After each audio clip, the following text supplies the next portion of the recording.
indicate where you are in Genie. This page is pretty cool. There's quite a few different defaults you can set up here that will better complete your grid.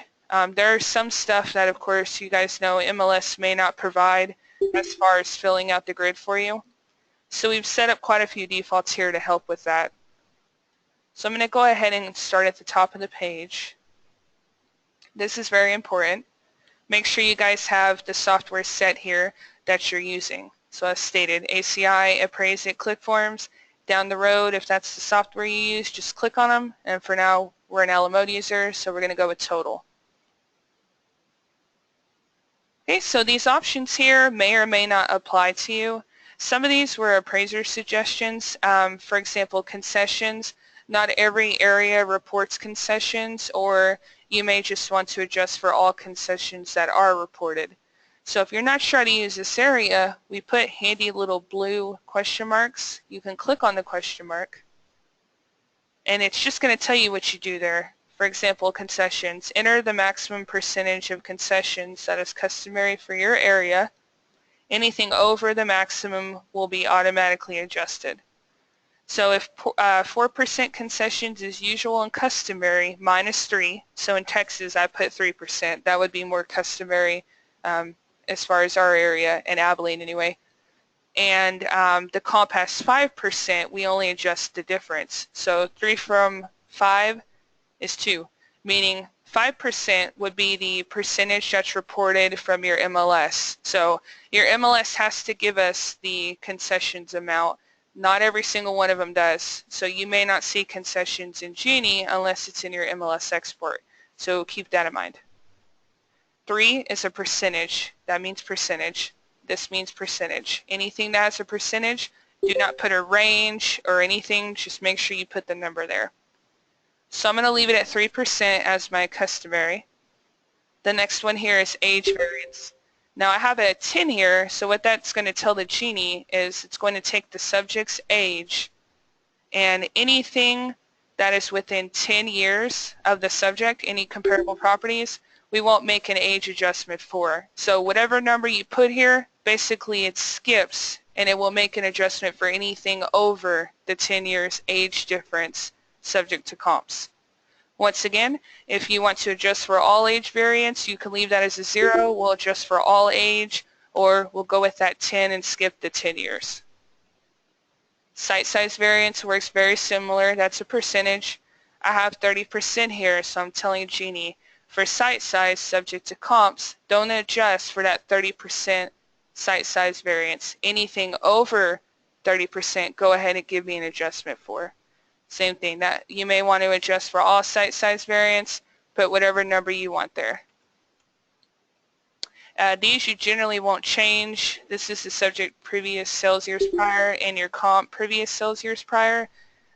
This one may change. I think if it's an FHA, you may have to go over that, maybe 3 years, I'm not sure, but if that's applicable, you can change these numbers if needed.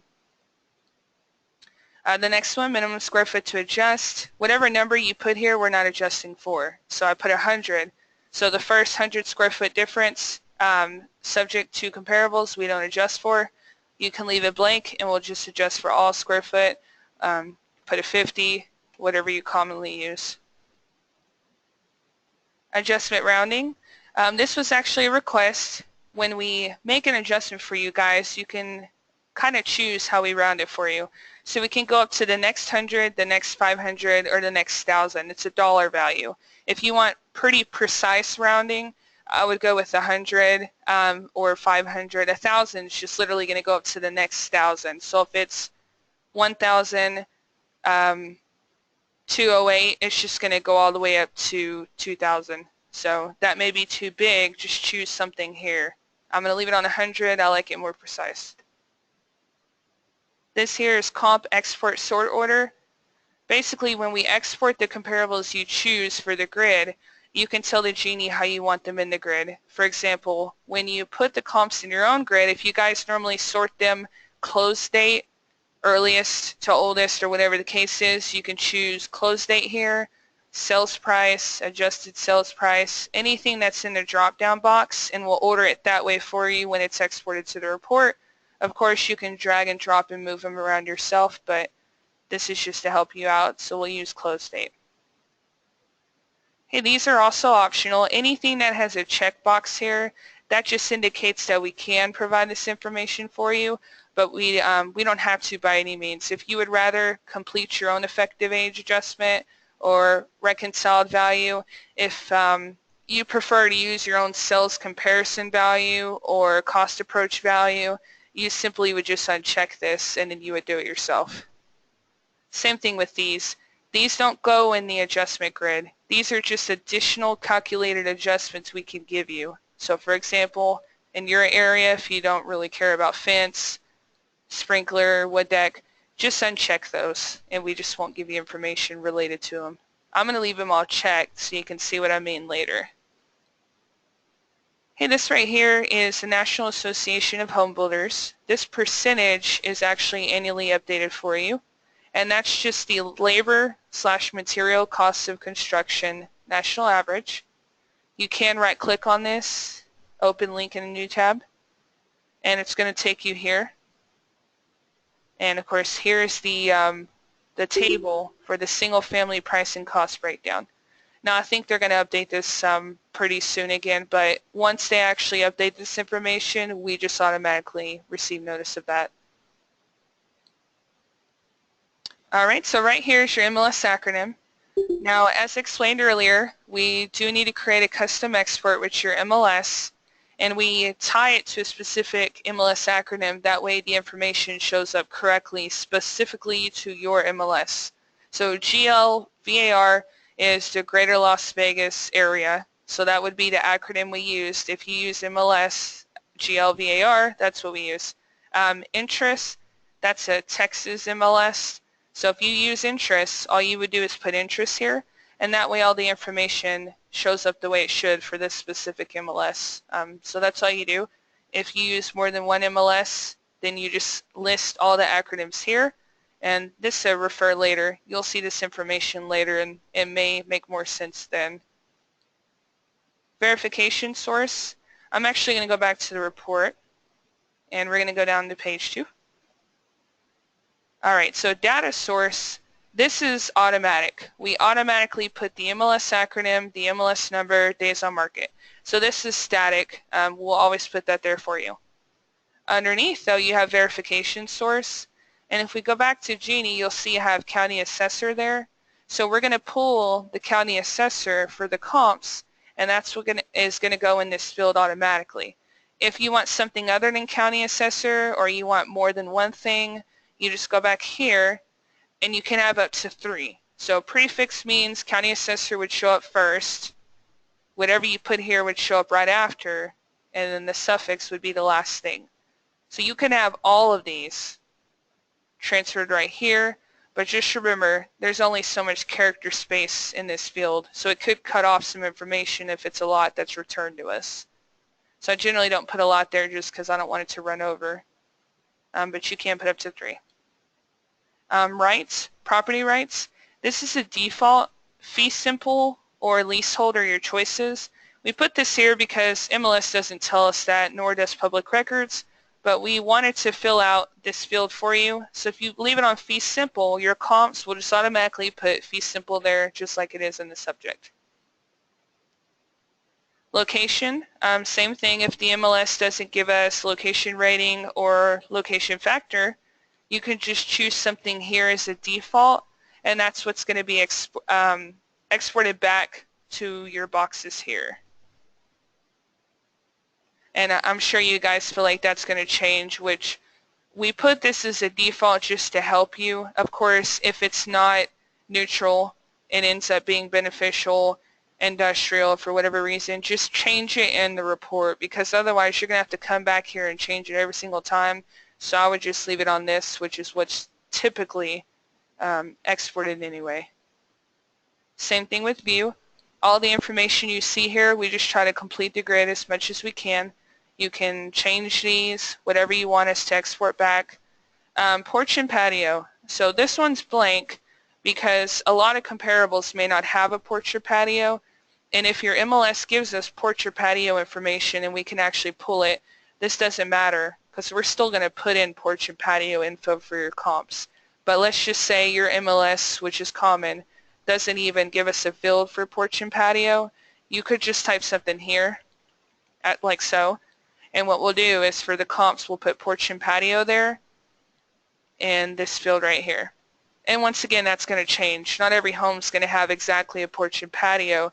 So it's really up to you whether you want to let it just export here and then erase it if needed, or set it up here. Me, I don't worry about it. I just leave it blank. Blank row 1, blank row 2, blank row 3. This refers to the bottom 3 blanks that you can actually edit yourself on your grid. For example, I like fireplace in row 1.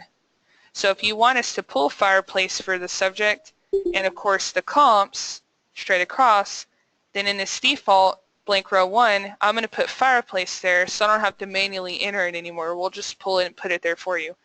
You could have more than one thing in that top field. So let's say I wanted fireplace to go there, but I also wanted list price. Separator just means when it's exported, it's just going to show up like this. There'll be a dash and then it's going to say list price, whatever the list price is.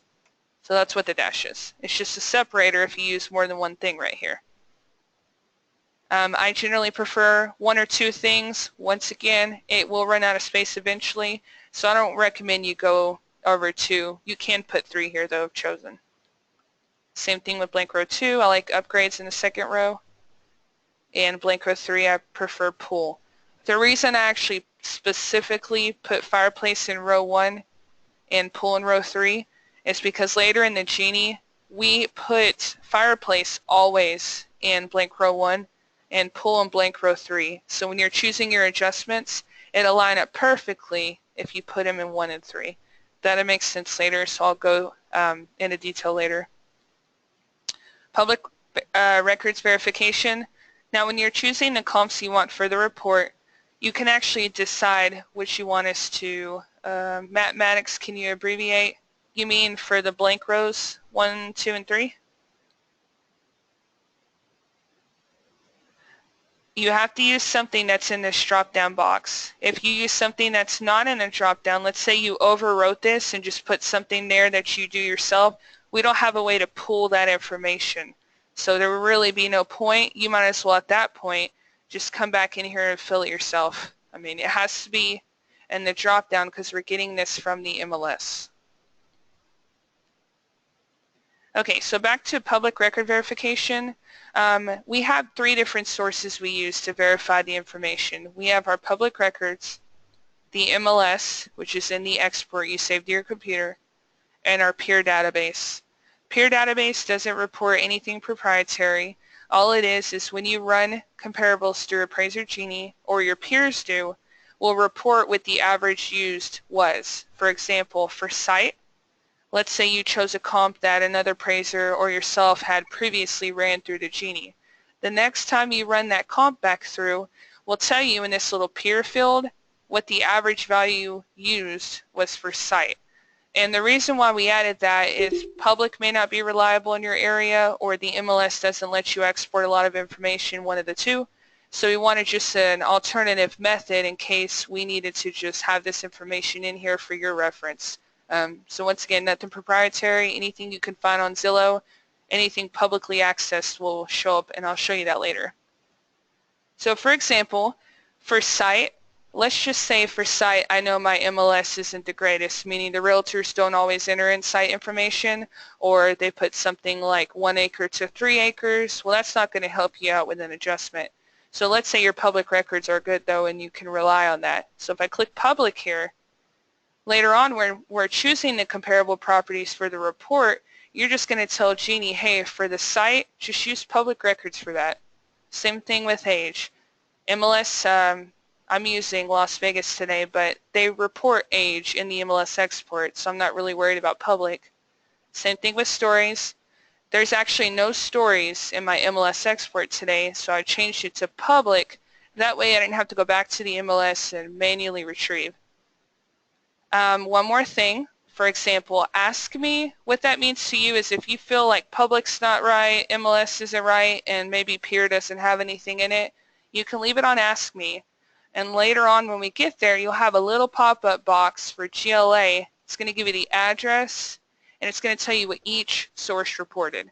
So you'll know what public said, what MLS said, what our peer said, and you can just manually choose. You might want to leave Ask Me for, honestly, basement square footage. I purposely left it on Ask Me because I don't generally get basement square footage from public, MLS, or the peer. So you'll see what Ask Me means later. You'll have a little pop-up. So we'll go into that in a moment. Okay, this last section here, column order. Once again, this just refers to how you see the information displayed regarding the comps you want to use for your report. All this information here is going to be returned. There's quite a lot of stuff here. So if you just want to quickly pick the comps and you know maybe the GLA is important to you, the subdivision, the site, days on market, all you need to do is move this information to the top of the page, and when we get there later, you'll immediately see what you're looking for. This may not make any sense right now, but I'll refer back to this. So we'll just skip over this for now. Alright, so I made some changes. What I do now is I'm going to scroll to the top of the page, and anytime you change anything here, there's a save button to the left. We'll just click on that, and that's going to, of course, save any changes we made to this page. So make sure you click on Save. Alright, so there's actually quite a few more defaults. You'll notice on the left-hand side there's additional tabs. To be honest, it's kind of extensive. I don't have time to go through every single one, but they're very straightforward. You just click on them. Comments.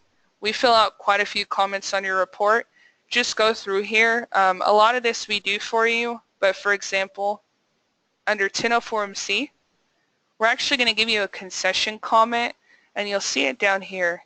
Now, by no means do you have to use our comments. You could actually erase this and write your own, or you can let us retrieve this information for you. Anything that's in brackets, that's information we're pulling from each report.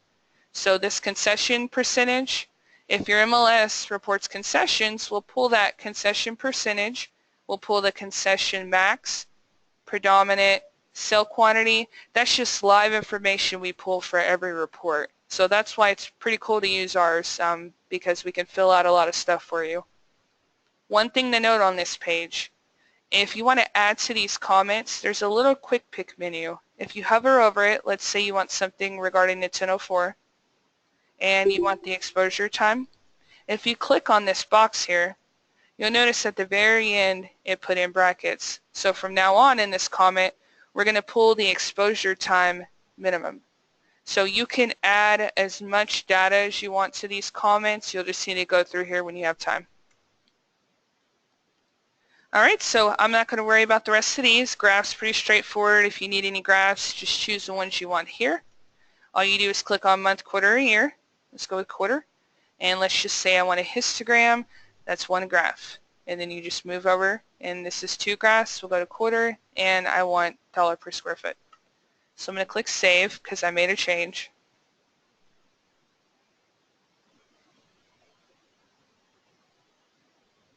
Okay, so the page will load.